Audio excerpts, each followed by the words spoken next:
Hey everybody, Breaking the Pirate back at it again. Thanks for checking out the vid. Today we're gonna have some of my faith build invasions playing in the background, and I'm just gonna have a little bit of a commentary surrounding builds in this game, specifically invasion builds. Right. So just go ahead and go through a list.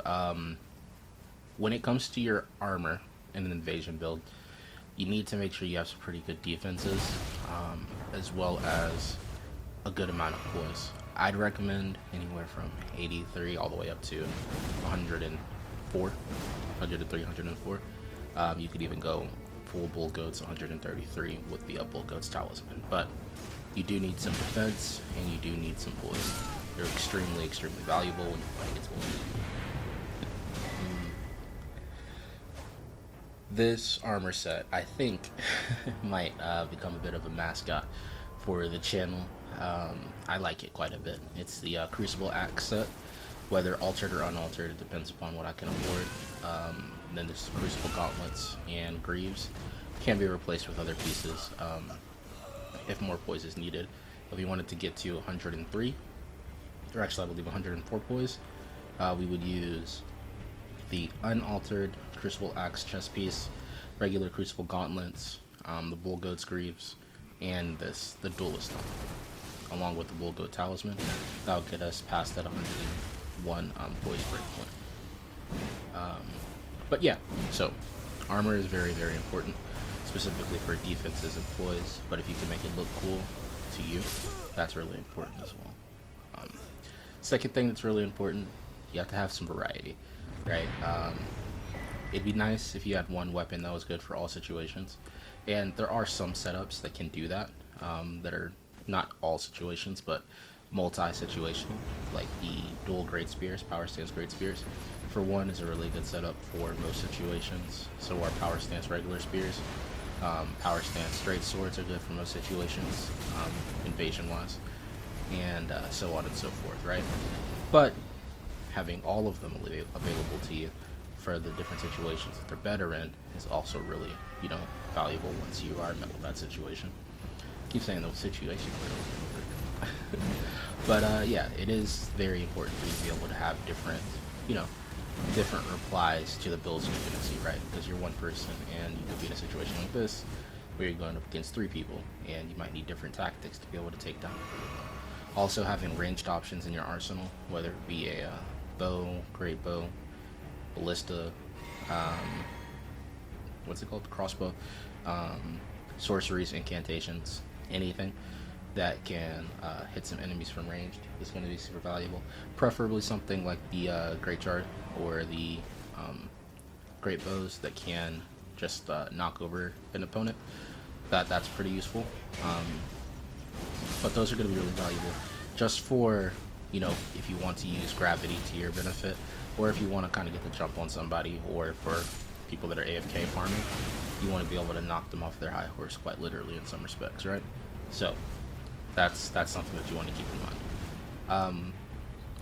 Another thing that's really important is in this game, you need to have high damage potential, whether that's one-shot potential or DPS potential. Either way, you need to have that available to you in an invasion.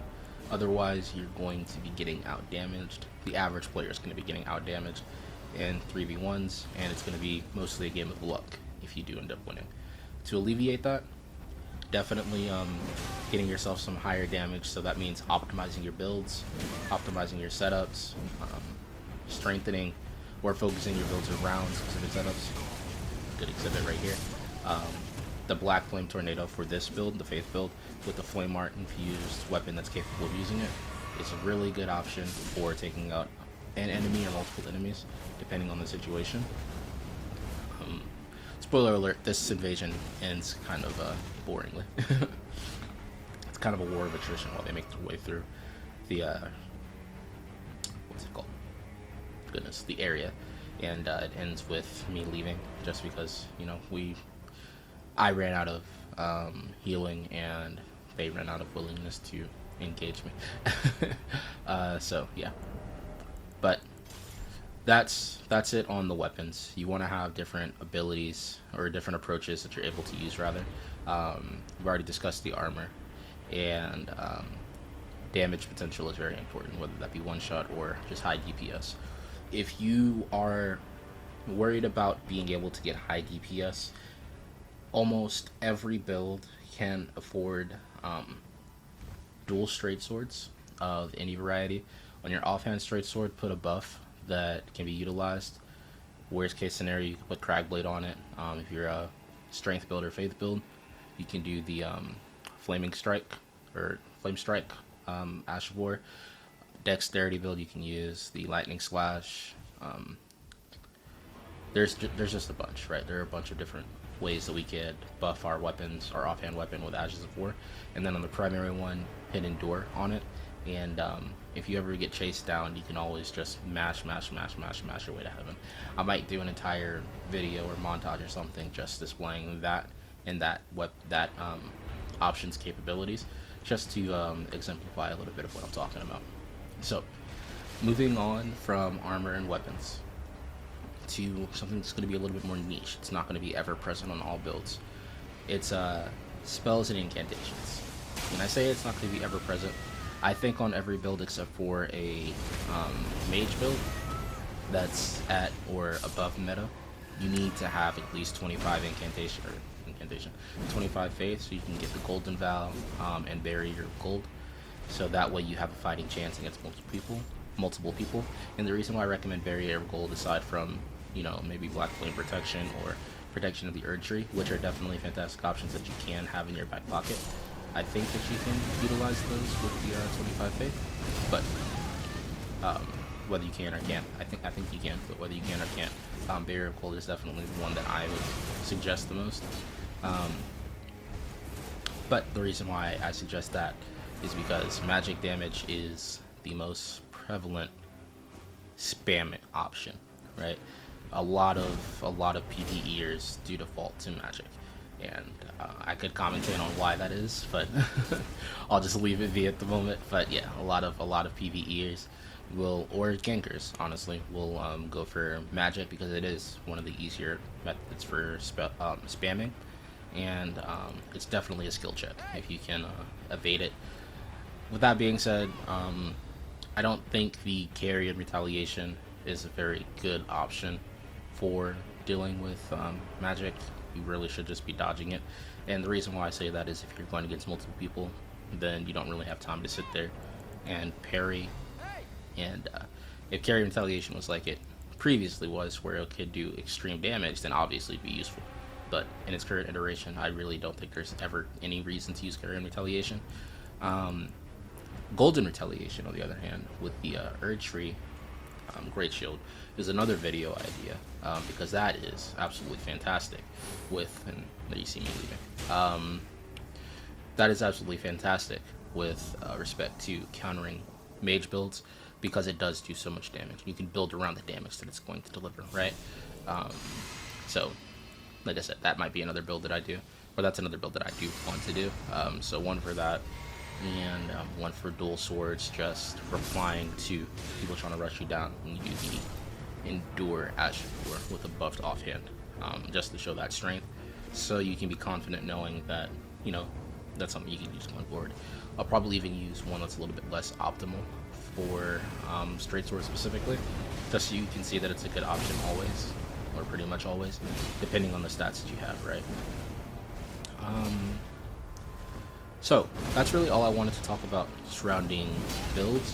But now that I think of it, there are other things that are really important for your builds, like your quick item bar and your Wondrous Physic and your allotments for your flasks. So I'll go into that briefly. What I generally do is, if I am using 99% melee, because I don't have any builds that don't use any casts at all, but if I am ever using a build that is pretty much all melee, I will have 6 red flasks and 1 blue flask out of the set that we can get allotted. And that is because weapon arts are so important, and you never know when you might need that, right? If you are casting more frequently, then I would do, if it's a build that's casting more frequently rather, I would do 5 and 2, red to blue. And if you are primarily casting, like you are a pure sorcerer, pure incantation character, something to that effect, or a pure weapon art, right? I would do something along the lines of 4 and 3, red to blue, just because you don't want to round up offense in that scenario. But yeah, with respect to the Wondrous Physic, a lot of the better players than me do say that it's good to use the Physic that re-ups your health once you've been damaged, as well as the defense Physic, or a Physic that's going to help you with your damage, right? Whether that be one of the not tiers that are going to increase your metrics stats, or one of the, what are they called? I forget what they're called, but like the fire, sacred, or the flame, the shrouded tiers, that increase your actual damage in each independent element, right? I personally prefer to use the light rolling tier, the one that you find in Altus Plateau, just after the second time you fight Margit. Go up the stairs that are behind him, and behind those snakes, towards that, not even Erd tree, but it's, you know, above the Erd tree that's in the Altus Plateau, in that area that I described, in the little basin thing. That's the winged crystal tier, I believe it's called. That's my favorite one, because having the ability to light roll is extremely invaluable. One, because you need to be able to get away, and if you can't just time every dodge extremely well, or if you aren't, you know, great with determining when you should disengage and re-engage, then it's good for you to just go ahead and get that and use that to your benefit. And the secondary tier, this character is using the defense one. I can't recall specifically where you get it, I apologize, but I'll reference it in a future video, I'm sure. And the reason why it's using that is because, as you can see, as signified by the weapons that I'm currently using, it's switching between sacred and flame damage. So I didn't really want to dedicate to one of those. And the reason why I'm not using just the solid Faith Knot tier is because I'm currently using the, what's it called? The Grafted Greatsword glitch that gives you 5 shadow points, I guess is a good way to say it, to Vigor, FP, Mind, and also to your Endurance. But it's just for the numerical values, right? Like, so it's like the amount of health that you have available, the amount of Mind that you have, or FP that you have, and the amount of stamina that you have. It doesn't influence your defenses, I don't believe, and it doesn't influence your equip load with respect to endurance, but it is still pretty valuable, especially for the FP gain, because 5 points is the difference between being able to cast a lot and not being able to cast at all, right? And I did get that from one of G9's videos. If I can find it, I will link it in the description, and I do want to credit where it's due, because it's very valuable for when you're putting together builds that are pretty tight on points. And this is level 137 build, which isn't the tightest on points, but in order to be able to compete with other meta builds at this level, you do want to take every advantage that is available to you. So I'll definitely go ahead and link that if I am able to find it once again. But what else did I want to discuss? So I've talked about the armor, you know, the defenses and the poise. Talked about the weapons, the different types of weapons that you want to use. Talked about spells, incantations. Talked about the Wondrous Physic, the regular flask. Yeah, the quick item menu. So what I like to use is the fan daggers as my primary, and that's purely for cracking bubbles. There is no other instance where I would use it. I do know a lot of the higher level players are able to count poise. I haven't been able to count poise in a Dark Souls game since Dark Souls, but it's definitely good for that as well, where you can kind of minimize the poise, so that way you know your next attack will definitely poise break. But I need to learn that skill, if I'm being honest. And but like I said, the only thing that I use it for is cracking bubbles or finishing people off.